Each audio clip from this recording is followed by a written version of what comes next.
Hello, কেমন আছো তোমরা সবাই? আশা করি অনেক ভালো আছো।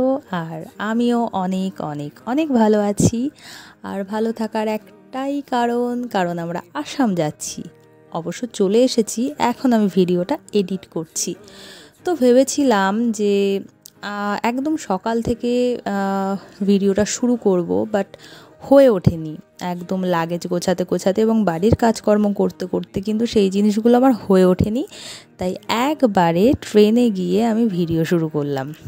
আর আমাদের ট্রেনে না কি হয়েছে বলো তো, একদম প্রত্যেকের সিট নাম্বারগুলো ছিল পাশাপাশি, আর এই পুরো কামরাটা ছিল আমাদের।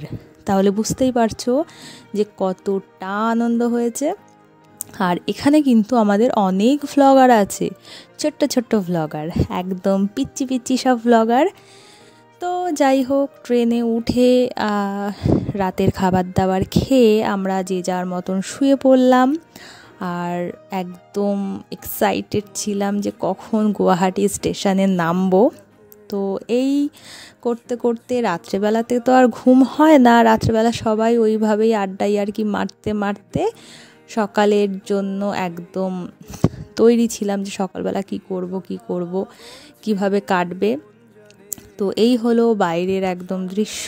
আর আমি তো ভাবছিলাম কখন যাব, কখন পৌঁছাবো। আর একদম জানালার ধারে আমি পুচকুকে নিয়ে একটু খুনসুটি করছিলাম, একটু ভিডিও করছিলাম। আর যেদিন আমি ট্রেনে উঠেছি তার পরের দিন ছিল সোমবার। আর সোমবার তো আমি বাইরের কিছু খাই না, ভাত বা আঁশ জাতীয় জিনিস আমি কিছুই খাই না। তো কী আর করা, বাড়ির থেকে যা ফল টল আমি নিয়ে গিয়েছিলাম, আসলে আমার শাশুড়ি মাই নিয়ে গেছিলো, তো সেই ফলই খেলাম, কিচ্ছু করার নেই। আর এদিকে আমি আমার হাজব্যান্ডকে বলে রেখেছিলাম যে তুমি কিন্তু সুন্দর সুন্দর কিছু ভিডিও নেবে আর আমাকে দেবে। আর সে কিন্তু একদম তাই করেছে আর আমার কথা রেখেছে। আর ভিডিওটা সত্যিই খুব সুন্দর হয়েছে এই ভিডিওটা, তাই না? ব্রিজের ভিডিওটা কিন্তু বেশ ভালো হয়েছে। তো যাই হোক, এরকম খুনসুটি করতে করতে আমরা একদম পৌঁছে গেলাম গুয়াহাটি স্টেশনে। আর এখান থেকে আমাদের গন্তব্য শুরু হলো।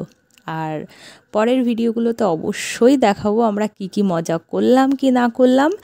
আর আমার ভিডিও যদি তোমাদের ভালো লেগে থাকে তাহলে অবশ্যই লাইক, শেয়ার এবং ফলো করো। আর ইউটিউব দিয়ে দেখছো তারা অবশ্যই সাবস্ক্রাইব করে দিও। তাহলে ভিডিওটা আর বেশি টানলাম না, আজকের মতন ভিডিওটা এই পর্যন্ত। সবাই সুস্থ থাকবে, ভালো থাকবে। আজকের মতন টাটা।